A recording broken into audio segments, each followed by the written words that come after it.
Oh yeah, it's still special either way. It's awesome, honestly, to just see everybody and hang out.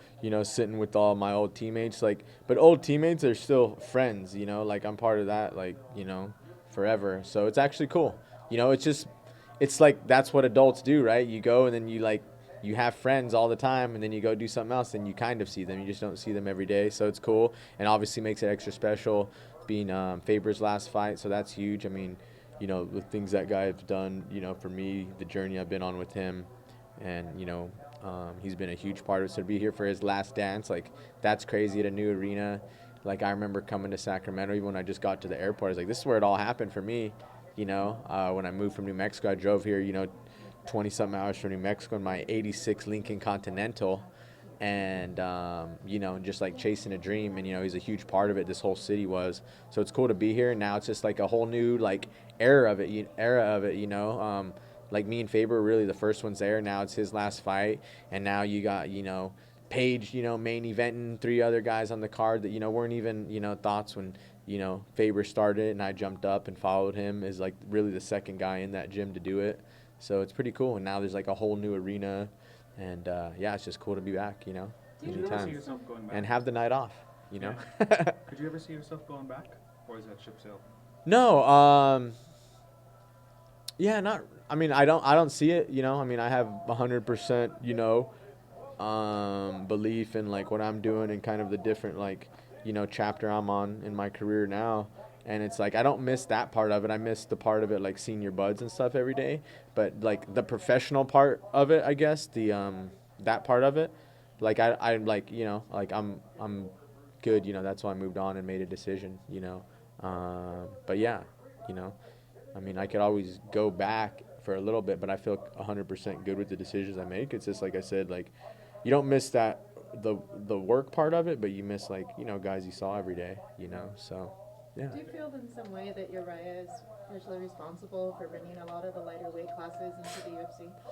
Yeah, not even partially responsible, very responsible. He was the first. The best way to explain it is he was the first little guy that people wanted to be like. No one wants to be some short dude. People want to make fun of him or cut him down and whatever. He was the first little short guy that people were like, damn, I want to be like that guy. That guy could probably take my chick. He could probably beat me up. He was the first guy like that was short and be like, damn, that guy's the coolest. He made short guys cool. He made small guys cool.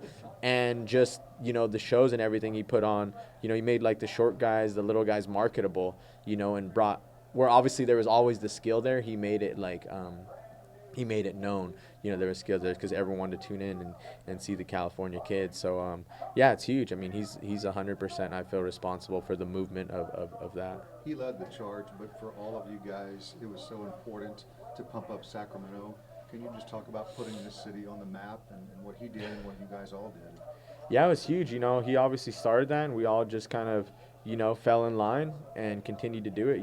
I grew so much love for Sacramento, living and training here. As well, and I think people saw the kind of the energy and the success that was happening here, and everyone just came up that's one thing about Team Alpha Male is it's like a family team. That's what attracts people there when you get there. Wow, these guys really like each other and love each other, and the city's great, and everyone's so yeah, it's important. But like I said, it starts with the top, and there's the trickle down effect, and it continues to grow and grow and grow. Did you have some words for Urijah, knowing that it's his last fight? I know you guys have been close and talk a lot, and I know he's gave a lot of advice for guys. Yeah. Did you have some advice for him, and what'd you tell him?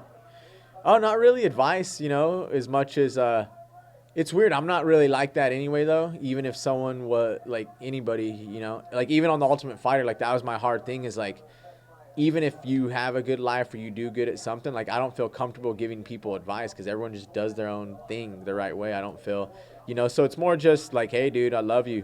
What a journey it's been on. So excited, so I just told him yesterday at the weigh-ins, and it's just damn, dude, we've squeezed a lot into this, this amount of time I've known you. It's crazy. It's the end. And, and he's talking about weigh-ins and stuff. And he's just and I'm just how crazy is that? You won't even have to do that again. He's yeah, next time I might get one of those more portable saunas or something they were using. I don't think he really connected with them yet because he was still in fight mode. He's yeah, those portable saunas or something, that's nicer than the bath. I've been doing that every time. I'm dude, you won't have to do this again. He's like, oh, like, you know, he's like, I won't, you know. So he was still like, you know, ready to, like, he was in the mode. So, you know, it's just being there, you know, just as, you know, just a person, you know, and another friend, just to give the normal talk, because, you know, I'm sure everyone else is more, oh my God, you know. So, you know, that was always nice for me about him as well. You know, he didn't, you know, ever, you know, it wasn't like, I don't know, it wasn't anything too serious ever. You know, like that's why you could just be friends and peers. You know. What have you heard from the UFC since you beat Ciuta? Oh man, Shelby, man, that guy is just tricky. He's just tricky. Like I'll like hang out and like we'll eat lunch and hang out, but it's like I ask one thing, oh, it's not my weight class anymore. I don't know. So it's up to Mick Maynard now. Even though I'm like, Shelby, you act like you don't know anything about it. Like it's still gonna go through you in somewhat, you know. But he like refuses to say anything. So it's only been 2 weeks. So you know I've barely really started to you know actually get out of my house at all, or you know have any kind of human interaction. So you know, yeah, he hasn't really told me anything. He told me, you know, give a call to Mick. I'm like, why does he need to tell me something? He's like, oh, he might have to, or something. So you know, I assume the only thing that could be next would be you know another match with Mighty Mouse, which I want. That's all I want and need, really. You know, that's kind of would complete me in a way, you know. So that's kind of all I really want or need, and I think that's really the only option. So I guess the only thing I'm waiting for is like when it's gonna happen. So Will you Would that be remain it? adamant that that's the only fight that you want and wait just for that fight if you have that's to? the only fight I want. Yeah, you know, that's always I guess the only fight I want. Everything else is just that's what I need to do. You know what I mean? Want wise, yeah, that's the only fight I want. Like it's been the only fight I want for a while, but I understand you need to do some other things. But now I'm at the point where I don't feel like I actually need to. You know, I won 6 in a row, just beat the next guy below me, number 2. So, you know, I don't feel there's any need to do anything else. If there is, there is. You know, you don't always get what you deserve. But yeah, Mighty Mouse is the only one I want, and yeah, I would, you know, ready to rock. Is that your last shot at him? I mean, if I beat him, we'll have another fight, and I truly believe I can. But if that, I mean, if I lose 3 to somebody, I mean, yeah, I'm not gonna fight him again, you know. And with this, it's crazy with Demetrius. It's not necessarily even about the wins and losses because I'm comfortable with losing. It happens. You can't honestly, to me, you can't control your loss or your win. You can do everything to control it, but you can only control yourself. You can't control what the other guy's doing. Go out, try to fight your best. And with both of Demetrius's fights, like it's not about the win or loss. I just feel like even when I lost, I didn't feel I was done and like I fought my best or performed my best. Obviously in the second fight I didn't, you know, that was, you know, just partially the sport we live in, just the coincidence that can happen in there in fractions of seconds and inches, you know, and stuff that can happen felt amazing. But the first fight, like if I can, the best way I can explain is like when I lost to Cruz for a split decision in the title fight, like I was done, and obviously I wasn't happy I lost, but I was like, hey, I performed well, did some stuff I wanted to do, like, you know, he beat me. Obviously I made mistakes, and that's why I lost, but it was like something that like you can kind of like live with. I want to fight Demetrius and know like, hey, he beat me when I fought my best, you know, and I don't think he's done that yet, and I haven't either on my part, you know.